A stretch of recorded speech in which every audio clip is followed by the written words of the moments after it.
For the first time since this wretched virus took hold, we can see a route out of the pandemic. The breakthroughs in treatment, in testing and vaccines mean that the scientific cavalry is now in sight. And we know in our hearts that next year we will succeed. By the spring, these advances should reduce the need for the restrictions we've endured in 2020 and make the whole concept of a COVID lockdown redundant. When that moment comes, it will have been made possible by the sacrifices of millions of people across the UK. I'm acutely conscious that no other peacetime Prime Minister has asked so much of the British people, and just as our country has risen to every previous trial, so it has responded this time, and I am deeply grateful. But the hard truth, Mr. Speaker, is that we're not there yet. First, we must get through winter without the virus spreading out of control and squandering our hard-won gains at exactly the time when the burden on the NHS is always greatest. Our winter plan is designed to carry us safely to spring. In recent weeks, families and businesses in England have once again steadfastly observed nationwide restrictions, and they've managed to slow the growth of new cases and ease the worst pressures on our NHS. I can therefore confirm the national restrictions in England will end on the 2nd of December, and they will not be renewed. From next Wednesday, people will be able to leave their home for any purpose and meet others in outdoor public spaces subject to the rule of 6.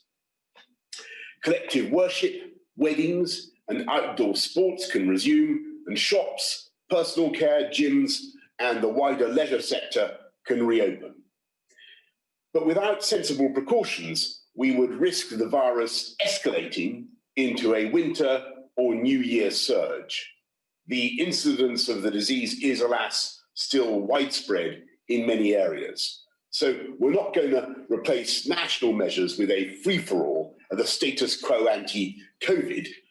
We're going to go back instead to a regional tiered approach, applying the toughest measures where COVID is most prevalent.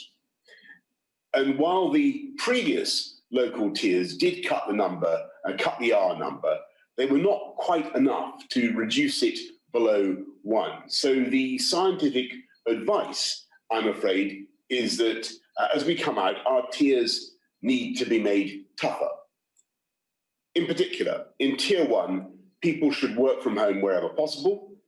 In Tier 2, alcohol may only be served in hospitality settings as part of a substantial meal. In Tier 3, indoor entertainment, hotels, and other accommodation will have to close, along with all forms of hospitality except for delivery and takeaways. And I'm very sorry, obviously, for the unavoidable hardship that this will cause for business owners who've already endured so much disruption this year. Mr. Speaker, unlike the previous arrangements, tiers will now be a uniform set of rules. We've also, and that's to say we won't have negotiations on additional measures with each region. It's a uniform set of rules. And we've learnt from experience that there are some things we can do differently. So from the 10 p.m. closing time for hospitality, we're going to change that so that it is last orders at 10 with closing at 11. In tiers 1 and 2, spectator sports and business events will be free to resume inside and outside with capacity limits and social distancing, providing more consistency with indoor performances in theatres and concert halls. We'll also strengthen the enforcement ability of local authorities, including specially trained officers and new powers to close down premises that pose a risk to public health.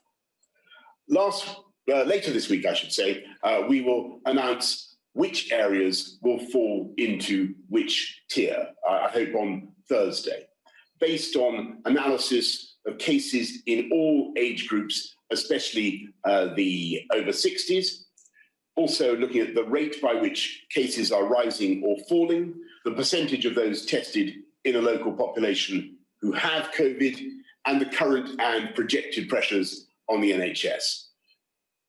I'm sorry to say we expect that more regions will fall, at least temporarily, into higher levels than before. But by using these tougher tiers and by using rapid turnaround tests on an ever greater scale to drive R below 1 and keep it there, it should be possible for areas to move down the tiering scale to lower levels of restrictions. By maintaining the pressure on the virus, we can also enable people to see more of their family and friends over Christmas. Mr. Speaker, I can't say that Christmas will be normal this year, but in a period of adversity, time spent with loved ones is even more precious for people of all faiths and none. We all want some kind of Christmas. We need it. We certainly feel we deserve it.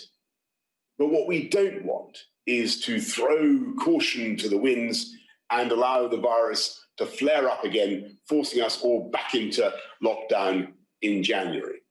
So to allow families to come together while minimizing the risk, we're working with the devolved administrations on a special time-limited Christmas dispensation, embracing the whole of the United Kingdom and reflecting the ties of kinship across our islands. But this virus obviously is not going to grant a Christmas truce. It doesn't know it's Christmas, Mr. Speaker, and families will need to make a careful judgment about the risk of visiting elderly relatives. We'll be publishing guidance for those who are clinically extremely vulnerable on how to manage the risks in each tier, as well as over Christmas. As we work to suppress the virus with these local tiers, 2 scientific breakthroughs will ultimately make these restrictions obsolete.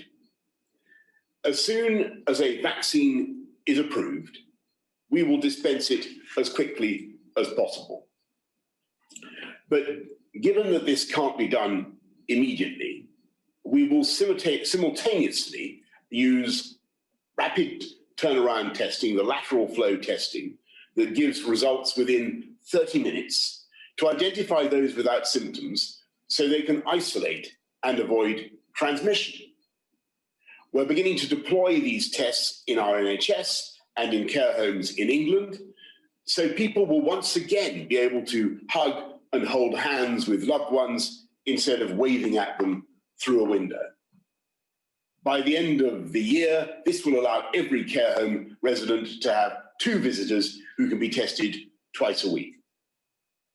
Care workers looking after people in their own homes will be offered weekly tests from today. And from next month, weekly tests will also be available to staff in prisons, food manufacturing, and those delivering and administering COVID vaccines. We're also using testing, as the House knows, to help schools and universities stay open, and testing will enable students to know they can go home safely for Christmas, and indeed back from home to university. But there is another way of using these rapid tests. That is to follow the example of Liverpool, where in the last 2.5 weeks, over 200,000 people have taken part in a community testing, contributing to a very substantial fall in infections.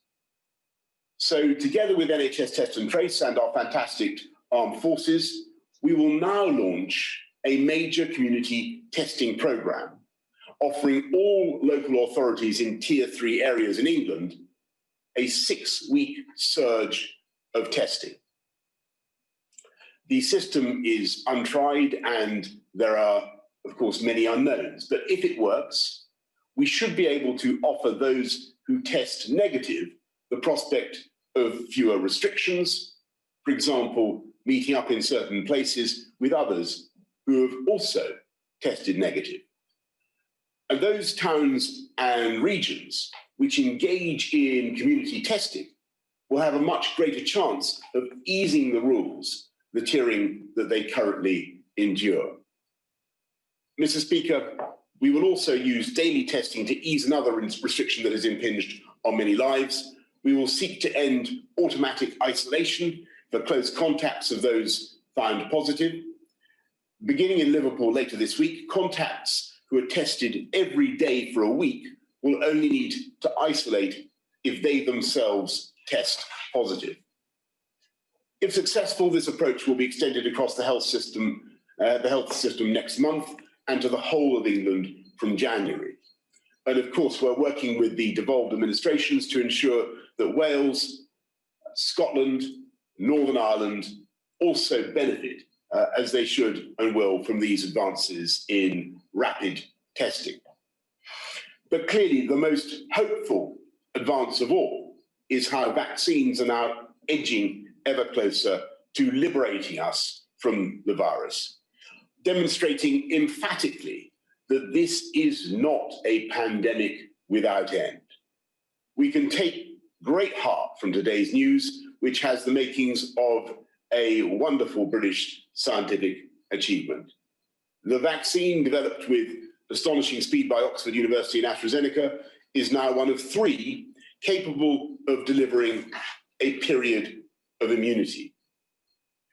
We don't yet know when any will be ready and licensed, but we have ordered 100 million doses of the Oxford vaccine and over 350 million in total, more than enough for everyone in the UK, the Crown dependencies, and the overseas territories.